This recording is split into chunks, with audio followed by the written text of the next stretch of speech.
It's August 25th here in Seoul, and I'm Kim Dami. We begin with these stories making the headlines at this hour, starting with the now ongoing release of Fukushima wastewater.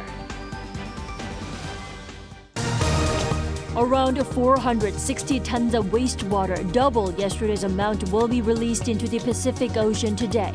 The South Korean government has once again called for Japan's transparent info sharing on the release. A day after Wagner Group chief Yevgeny Prigozhin's reported death in a plane crash, Russian President Vladimir Putin sent his condolences. Putin called him a talented person who made serious mistakes in life. And Donald Trump is in Georgia to surrender over charges related to attempts to overturn the 2020 election results in the state. We begin over in Japan. Around 460 tons of Fukushima wastewater will flow into the Pacific Ocean today. That's double yesterday's amount. Our Kim Jong-soo covered the first day of Japan's 30-year-long project. 12 years. That's how long it took for Japan to be able to start getting rid of the wastewater that haunted the government since the 2011 Tohoku tsunami and earthquake disaster. The first batch of around 1.3 million tons of stored wastewater was discharged into the Pacific Ocean on Thursday. A first step toward decommissioning the crippled Fukushima Daiichi nuclear power plant. The plant's operator, Tokyo Electric Power Company, held a press conference on Thursday and said 200 to 210 tons of wastewater will be released by Thursday midnight. From Friday, the company plans to release around 460 tons in a 24-hour window. Ahead of the release, Japan uses a filtering system called Multi-Nuclide Removal Facility, also known as ALPS. The Japanese government says ALPS can bring down all radioactive substances to below government standards except tritium. This is why Japan keeps bringing it up. Ahead of the release, TEPCO officials also announced tritium concentration levels to the public. They conducted a check on Tuesday by mixing a liter of contaminated water with 1,200 tons of seawater. Japanese officials said the tritium concentration level was 43 to 63 becquerels per liter, far below a self-designated standard of 1,500 becquerels per liter. With the help of ALPS, Japanese officials hope to complete the discharge over the next 30 years. 3 decades is still a long time, so securing safety will be a challenge. Another big hurdle is getting rid of the fuel debris inside some of the reactors. The highly radioactive debris is a mixture of melted nuclear fuel and structures surrounding it. They were found on the floors of reactors number 1 to 3 after the 2011 disaster. Even experts in Japan are saying that getting rid of those will be a challenge. There are around 880 known tons of radioactive debris. Japan's Asahi Shimbun said not a gram of it has been taken out as of this March. Japan is working on developing robots that can do the job, but it hasn't been easy. Even with the release of the first batch of wastewater, Japan still has many tough challenges to overcome. Kim Jong-sil, Arirang News. And with the release now in full swing, the South Korean government is prioritizing the safety and health of its people more than ever. To do so, Seoul has once again stressed Tokyo keeps its pledge for transparent info sharing. Bae Eun-ji has more. Soon after Japan started releasing the wastewater on Thursday, Prime Minister Han Duck-soo said in a briefing that what's important now is for Japan to keep its promise to the international community, to strictly follow the scientific guidelines and transparently disclose information. Our government hopes and urges the Japanese government to disclose information about the water discharge process that will continue over the next 30 years in a transparent and responsible manner. Noting that the South Korean government has been putting the health and safety of people in Korea first and foremost, he said excessive concern is unnecessary, and said import bans on fisheries and food products from Fukushima will be in place until public concerns are eased. This comes amid public fear and frustration in South Korea, with civic groups launching protests despite the government's reassurances. The Prime Minister also gave details on what the country has agreed upon with Japan through negotiations. First, South Korean experts will be sent to the IAEA office in Fukushima every 2 weeks to check if Japan is following IAEA safety standards and to make sure it doesn't go wrong. And second, even when the experts are not there, Japan will provide data on the wastewater released to the South Korean government every hour. Also, South Korea will be closely communicating with the International Atomic Energy Agency. Officials from the two sides that are in charge of the role will receive the latest information every single day through regular meetings that will be held virtually. Separately, the IAEA, which opened an office at the Fukushima nuclear power plant last month, launched an on-site inspection. It released new information on its website on Thursday that provides real-time data on the safety of each of the 6 steps included in the discharge process. As of 8 p.m., all 6 stages were given the green light, indicating that there were no unexpected levels of radiation, and the amount of tritium in the water was 207 becquerel per liter. Tritium is a material that will remain even after it goes through the purification system, as it's hard to separate from water. Despite concerns from Japan's local fishing groups and nearby countries, the UN nuclear watchdog had earlier approved the discharge, saying it finds the plans to be consistent with international safety standards. Arirang News. South Korea's ambassador to the U.S. said the recent three-way summit between Seoul, Washington, and Tokyo has forged a remarkably strong foundation for a three-way cooperation, a form of partnership stronger than the quadrilateral security dialogue between the U.S., Japan, Australia, and India. Shin Se-byuk reports. The recent trilateral summit between South Korea, the U.S., and Japan has laid an unprecedentedly strong foundation for three-way cooperation that could foster ties under any circumstances. This is according to South Korean ambassador to the United States, Cho Hyun-dong, speaking in Washington on Thursday. Referring to the Seoul-Washington-Tokyo grouping as a small multilateral consultative body at the highest level, Cho stated that the three-way cooperation is more powerful than other multilateral bodies considered significant by Washington, such as the Quad and AUKUS. In particular, Cho emphasized that the agreements made during the summit, including the commitment to hold regular summits and ministerial-level meetings, are rare to find in other small multilateral pacts. During their summit at Camp David last Friday, South Korean President Yoon Suk-yeol, U.S. President Joe Biden, and Japanese Prime Minister Fumio Kishida agreed to enhance their trilateral cooperation through a series of measures. These include annual three-way summits, as well as meetings involving defense, foreign affairs, commerce, and treasury ministers. Meanwhile, during the same briefing, South Korea's top diplomat in the U.S. condemned Pyongyang's latest failed attempt to launch a space rocket. North Korea on Thursday went ahead with a second attempt to put a spy satellite into orbit, but it failed due to an error in the emergency blasting system. To mark the recent attempt as a quote-unquote clear violation of United Nations Security Council resolutions, regardless of the outcome. He also called for preparedness to respond to any further provocations from Pyongyang. And following the failed launch, the South Korean ambassador also said South Korea, the U.S., and Japan would collaborate closely to develop a systematic response to North Korean threats, including imposing additional sanctions against the regime. Shin Se-byuk, Arirang News.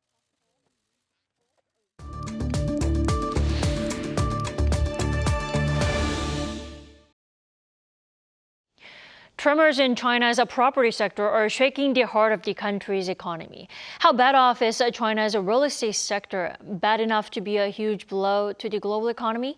Let's turn to Professor Song Soo-young this morning. Good morning. Good morning to you.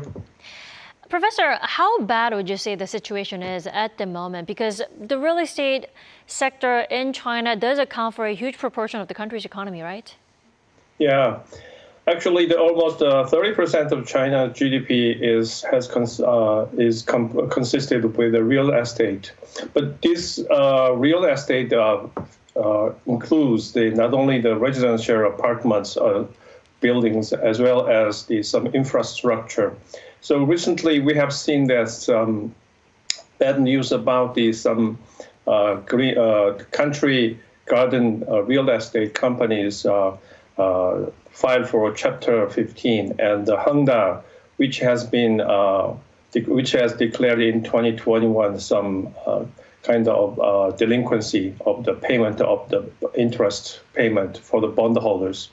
And currently, clearly they show some weaknesses, but we are going to see that how the Chinese government and companies has survived for this turmoil. Professor Song, then can we say the current crisis is developing into something like the Lehman Brothers collapse back in 2008, or am I taking this too far? Actually, no, I don't think so, because this is quite small in terms of the size of potential crisis. Clearly, that shows this too much reliance on the real estate development and construction. However, for example, simply speaking, the Silicon Valley Bank, the amount of the FDIC bailout for the Silicon Valley Bank is almost $20 billion.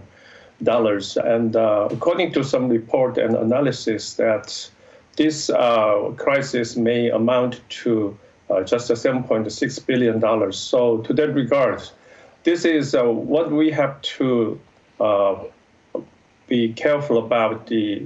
We don't have to exaggerate the crisis too much, because this is only the payment of the interest payment fulfillment has fallen into failure. So that is the cause.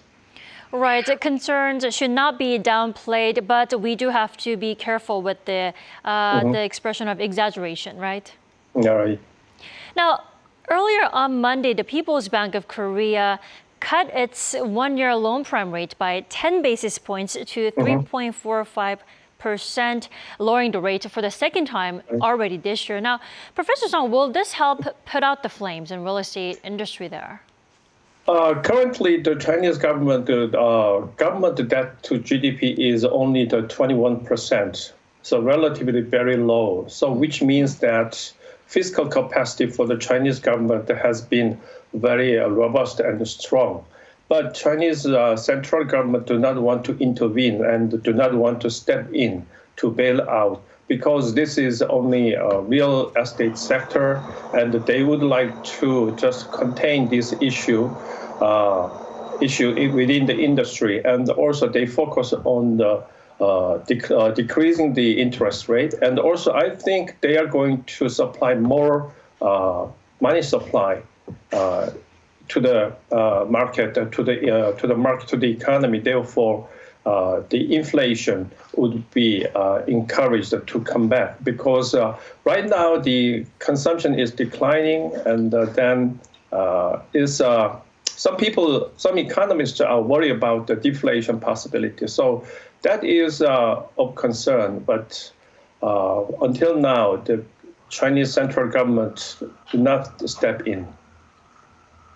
Right. All eyes are on this developing situation on China's real estate sector, including the U.S. Now, U.S. National Security Advisor Jake Sullivan has made clear that Washington doesn't want the Chinese economy to tumble. Now, Professor Song, why is Washington saying this? Yeah, recently we have seen the three different narratives about the Chinese status against U.S. economy. Particularly, China has been regarded as a threat.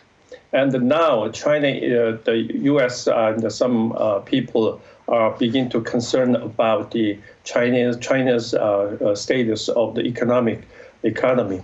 So the reason is they are concerned about so many foreign investors has held some offshore bonds of Chinese real estate industry and onshore bond. So that's why they are worried about. And the third one is like some deflation or liquidity trap is imminent.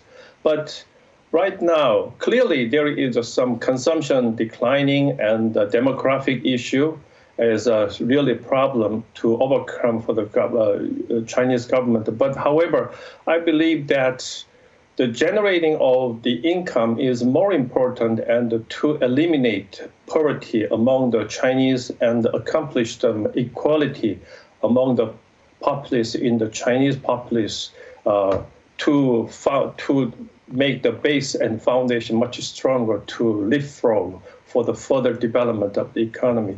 So to that regard, I do not worry too much about this Chinese economic issues right now.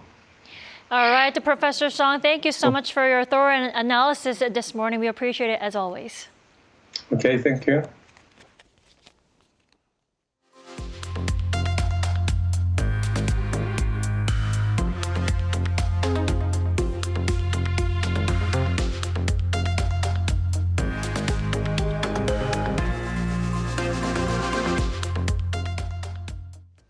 Just 24 hours after Wagner Group leader Yevgeny Prigozhin's reported death in a plane crash, Russian President Vladimir Putin broke his silence on the chief, while there are speculations from the U.S. that the plane crash could have been caused by a bomb. Lee Seung-ja has more. Russian President Vladimir Putin spoke on Wagner Group chief Yevgeny Prigozhin for the first time since the deadly plane accident that presumably killed the mercenary group's leader. On Thursday, Putin sent his condolences to the family of Prigozhin and recalled him being a man with a complicated fate. As for the aviation tragedy, first of all, I want to express my sincerest condolences to the family of all the victims. I knew Prigozhin for a very long time, since the early 1990s. He was a man with a complicated fate, and he made serious mistakes in life. Putin, however, praised Prigozhin for being a talented businessman that not only worked in Russia, but also in Africa. Meanwhile, Washington has raised a number of possibilities on what caused the plane accident. While Pentagon spokesperson Pat Ryder said the U.S.'s initial assessment is that Prigozhin was killed, there's no proof that a surface-to-surface missile took down the plane, as some of the reports have indicated. However, U.S. intelligence officials who spoke on the condition of anonymity said the explosion could have been caused by a bomb or other device planted on the aircraft. The big question now is, what will the future hold for the Wagner Group? According to experts, the group's leadership structure is kept tightly under wraps, so it's unclear who will take over as the new leader, while some say it could be chosen by the Kremlin. They add that the Wagner Group could continue to play a major role in Putin's governance and will continue to hold its presence in Africa. However, others say that the recent incident could demoralize members of the mercenary group and lead to a massive exodus. Lee Seung-ja, Arirang News. Former U.S. President Donald Trump arrived in Atlanta, Georgia on Thursday to turn himself in after being slapped with 13 felony charges related to attempts to overturn the 2020 election result in the state. Trump flew in from New York, New Jersey, landing just after 7 p.m. local time before traveling on to the Fulton County jail, where both supporters and protesters were waiting for him.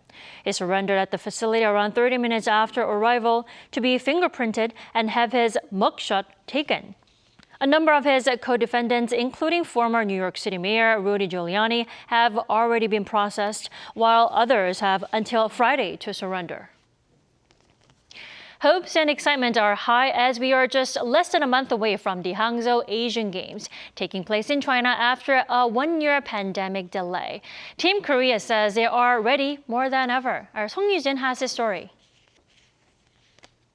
The clock is ticking down to the Hangzhou Asian Games. After a one-year delay due to COVID-19, the 16-day event will kick off on September 23rd. A record number of 12,500 athletes from 45 countries will compete in 40 sports. South Korea is sending over 860 athletes. So with the Hangzhou Asian Games less than a month away, Team Korea's athletes are giving their all here at the Jincheon National Training Center in Chungcheongbuk-do Province. Korea's goal? Placing third in the overall medal ranking, winning 45 to 50 gold medals. 5 years ago in Jakarta, Korea stood third after China and Japan with 49 gold, 58 silver, and 70 bronze. Hopes are high for the nation's swimmers. The Korean Olympic Committee predicts 6 gold, the most for any sport, led by two-time world championship medalist Hwang Seon-woo.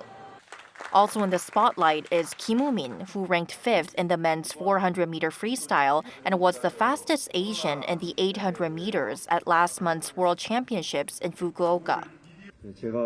I believe that hard work pays off. So if I give it my all in training, I think I'll be able to race with confidence. Korea is also known for its archery and fencing. Kim Woo-jin is the reigning men's individual archery champion. Fencer Koo Bon-gil is aiming to secure a 4th consecutive individual champion title, which would make him the most decorated Asian Games medalist from Korea. Because our team has been doing really well, we've been getting a lot of attention from other countries. We're getting ready by watching videos of our past performances and doing physical training to boost our fitness levels. There are exciting firsts, too. Breakdancing and esports are making their Asian Games debuts as official events. Through competitions known as battles, we've been introducing Korea to the global dance scene. As we make our way into the world of sports, we're feeling more pride and responsibility and are pushing ourselves harder. So as the road to Hangzhou draws closer, Team Korea is gearing up to bring some joy and excitement to those at home. 송유진, 아리랑 뉴스, 진천.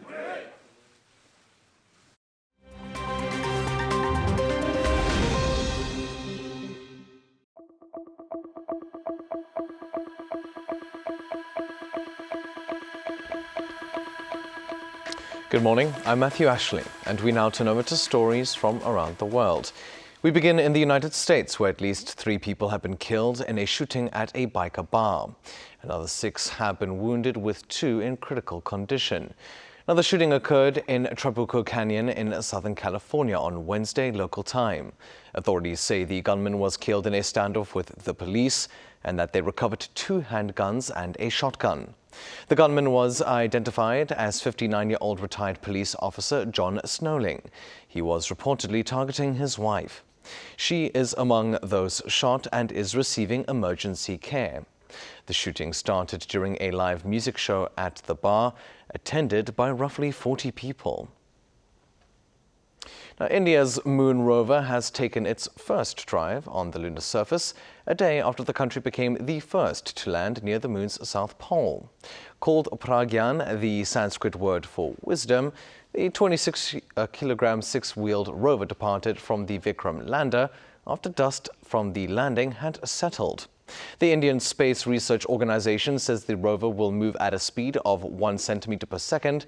It will use scientific instruments on board to study the chemical composition of the moon's soil and nearby minerals. It will also take images to send back to Earth and gather data about the moon's surface and subsurface. India is only the 4th country to have successfully made a soft landing on the surface of the moon.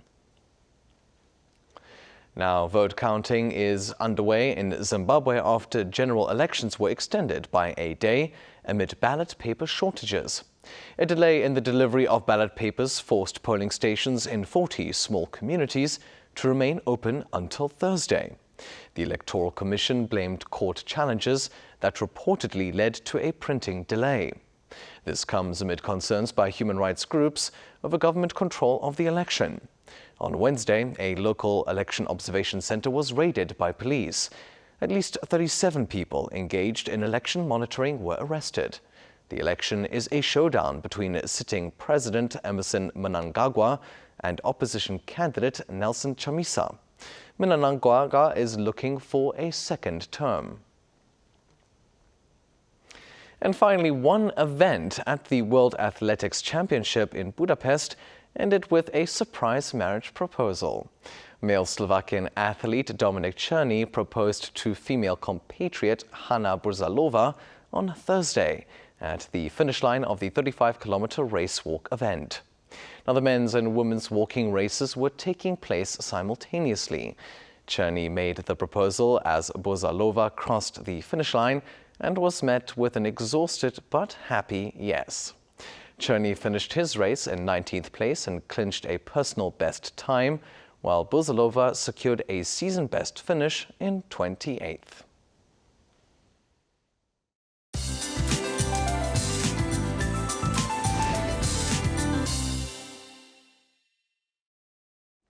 Good morning. It was a wet start to the day in the capital and other eastern parts of the country.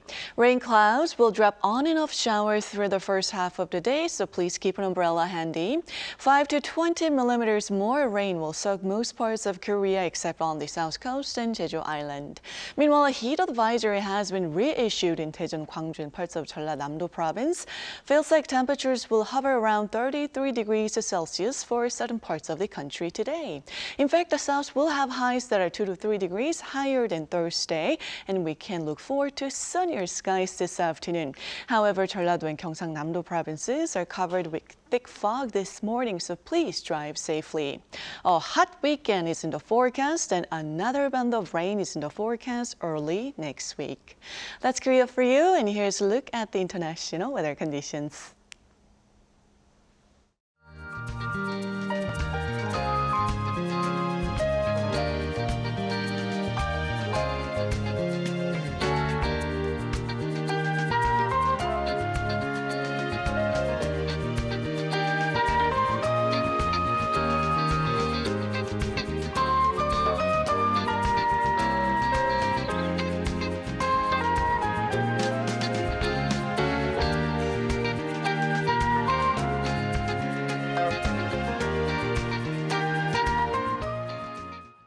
We thank you for watching New Day at Arirang. We'll be back next week at 9 a.m. Korea time because it's Friday.